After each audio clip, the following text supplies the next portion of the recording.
Hello, I'm Neil Whelan, and welcome to the Wesleyan podcast. This time out, we're heading over the Irish Sea to Belfast to talk to Sarah Lyons and Brenda Baig, two Wesleyan Financial Services specialist financial advisors looking after medics in Northern Ireland. The pair of them will be covering a wide range of topics that are impacting doctors in Northern Ireland, such as retirement planning and the benefits of the NHS Pension Scheme, and how Wesleyan has a huge insight into their profession. As always, this podcast is for information purposes only and doesn't constitute financial advice. But if you feel financial advice could be beneficial to you, stay tuned until the end, where I'll tell you how to get in touch with Wesleyan Financial Services and its advisors. But for now, I'll hand you over to Brenda. And first up, Sarah. Do you want to tell us a little bit about yourself, Brenda? So I have been with the Wesleyan for 10 years. I first qualified as a financial consultant 26 years ago, so doing the job a long time. I love my job. I really enjoy advising my hospital doctors because they are generally very busy people and really appreciate, I think, being able to take the time out to go through their finances, which they don't always have a lot of time to do. So I think they appreciate the service and the advice that I give. The thing I enjoy most about my role is helping people understand their finances better. Because first and foremost, I'm a wife and a mum of two kids, so I understand general concerns people have about their finances, but I can also add a bit of a specialism to that because I am an expert in the NHS Pension Scheme. So I really get a lot of happiness out of helping my hospital doctors understand their scheme a little bit better. So why is specialist financial advice so important? Well, having worked outside of Wesleyan for a number of years before I joined, I had no clue as to how good the benefits in the scheme actually were.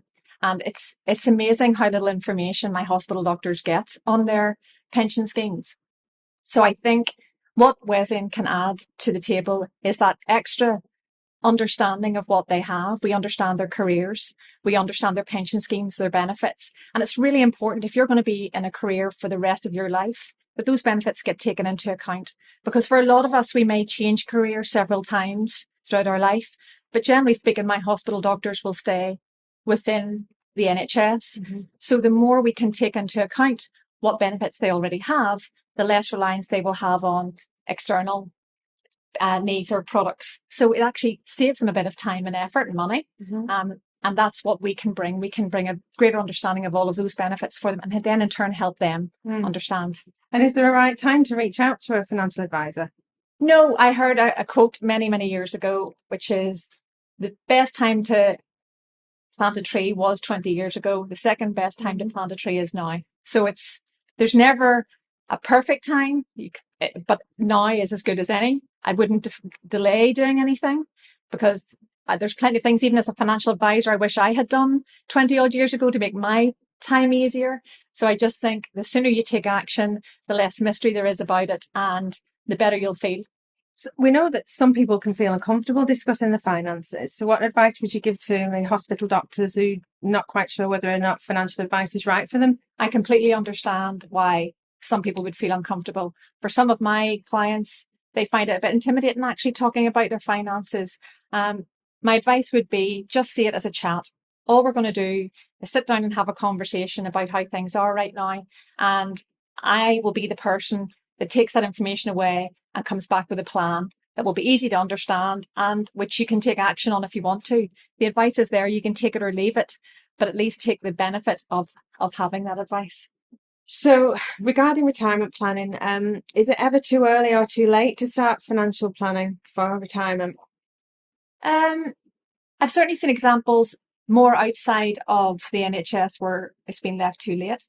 And those are always the worst conversations to have because there's very little you can do at that point in time. My doctors are very, very fortunate to have a phenomenal scheme and with the proper planning can have an extremely comfortable retirement. But I would say the earlier you understand your pension, the better for you, because if you have aspirations to go a little bit early, for example, the only way to do that is to plan for it and make sure that everything you have is set up for that aspiration. If you don't do anything about it, chances are you might still be okay, but you could get to the age of, say, 60 or 68 as it is now, and be left in the position where you have no choice but to keep working because you haven't accrued the amount of wealth you need to enjoy your retirement. So I would say the earlier you understand that, the better it is for you.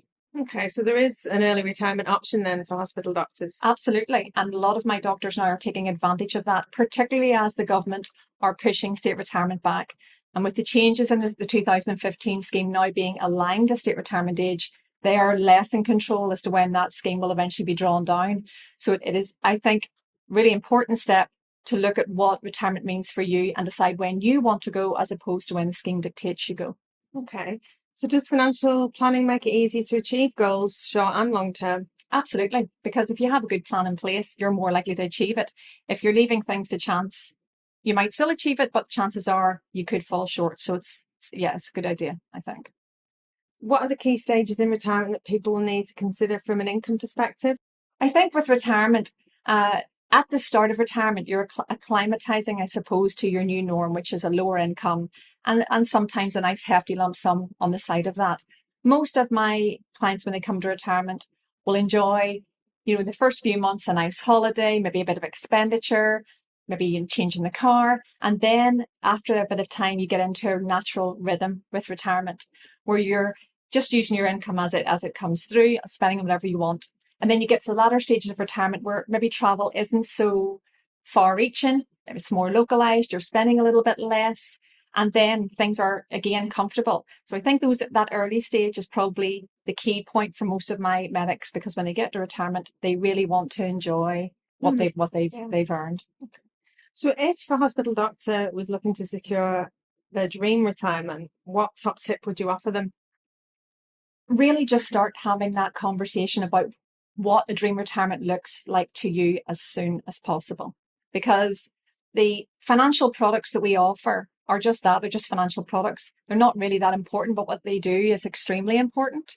So if you have a goal to go at 60 because your specialism is particularly physical and you don't see yourself doing that to your late 60s, then make a plan as to how that will come about, what you need for that event, and you can build then the products that you should have around that to ensure that it happens. Looking into lifetime allowance and annual allowance then, will the planned removal of the lifetime allowance affect retirement planning for hospital doctors? 100%, because they will now be able to free up more income from the pension scheme than they ever could before. They're still limited with their tax-free lump sum, but it's still a lot more than the standard lump sum the NHS will offer them from their pension. So it's still really worthwhile looking at what you can get out in terms of tax-free cash.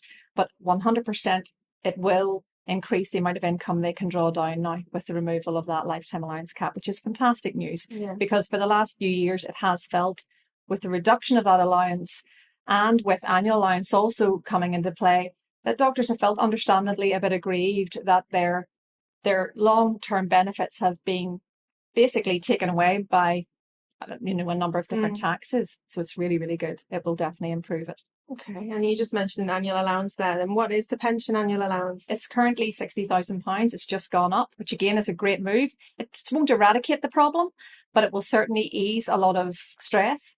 And again, a lot of my doctors are very law-abiding people that do not want to fall foul of any tax rules. So it was just an additional stress, not being sure whether they should take on additional management roles or work in case it affected their tax position. They didn't want to have to do, tax returns, pay extra tax bills. So that's a real positive thing that allowance is now higher, that they can have a bit more freedom in terms of how they work again. It will still cause potential problems in the future for some. So it's worthwhile keeping an eye on, but it's definitely a positive move now that it's up to £60,000. Okay, and with that then, as you just said, is it important then to review existing retirement plans in light of the changes to the pension allowance? Absolutely. And this is probably the most frustrating part of it for me. The worst information is wrong information. And it's very hard as an individual to get round with enough people. We do try within Wesleyan to see all of our doctors on a frequent basis, but we'll never capture everyone.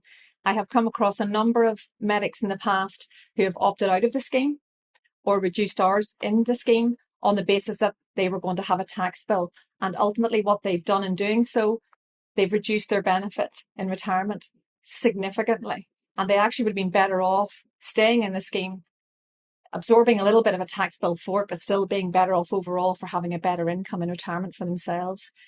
They've kind of, to use a common phrase, cut off their nose to spite their face in terms of reducing that income down to curtail a tax bill. So I definitely think for a lot of doctors, it's really, really important to keep an eye on these things. Not only just to make sure that if there is a tax bill that it's met, but that it's not a mystery. It's nothing to worry about. That actually in the majority of cases when my doctors have had bills, we've been able to offset that with carry forward, which isn't always documented in any of the financial publications that you see. And actually, even when there has been a bill, that they have been better off having that issue and having the higher income for that year than they would have been opting out and not having the pension income at all. So it's really important, I think, to carry those conversations on. So as well as helping NHS hospital doctors, you're able to help private hospital doctors as well. So tell me, what are the changes that you're seeing there? I think since COVID, there have always been doctors who have carried out a bit of private work, but I think certainly since COVID and the increasing pressures on the NHS, more of my clients are wanting autonomy over their working pattern. And they're doing very well financially, setting up their own limited companies and moving away from the NHS. The changes I'm seeing there, I guess, it's very important for those that move away from the NHS to understand that what they're leaving behind, they may be getting a better income, but they're leaving behind an excellent pension scheme. So it's really important that you don't lose sight of your retirement planning if you do decide to shift away from that. And furthermore, because their businesses are being so successful, the other issue that I'm seeing, a lot of company money is languishing in savings accounts, business accounts within the banks. And at a time now when inflation is very high and interest rates aren't really keeping pace with that, it's even more important to ensure that you're getting a good return on money that you're not spending. So if it's not maybe a priority to look at the pension side of things, maybe your focus is on making your company a success. We can also now within Wesleyan offer an investment vehicle for our limited companies, which keeps it within the company funds. So there's no further tax to pay whilst it's sitting there. Whilst it's in the investment, it has the opportunity to do much better than it would sitting in a bank account. So it's a really good option to have for those that don't necessarily want to tuck their money away for their retirement, but want a place to put their money with the potential to do better than it would in their normal savings accounts. I'm also seeing when my doctors are starting up their new companies, that they maybe don't have the likes of the sickness scheme benefits that they would have had within the NHS. So again, it's just important to make sure that you're replenishing what you have lost within your new company, whether that's a decent sickness scheme, maybe it's life insurance for yourself and your employees, pension scheme, again, and the investment. So yeah, those would be the changes I'd be seeing. More people are moving away from the NHS, being very successful in their own right. But again, it's important to keep an eye on, it's not just the amount of money that you're earning, but the benefit package that you're leaving behind and how you replace that in the new world within your own organisation. And that's our show for this week. Thank you to Sarah and Brenda. If after listening to that you feel like you need some expert financial advice around your pensions or any other finances, go to wesleyan.co.uk, where you can book a no-obligation appointment with one of our specialist financial advisors.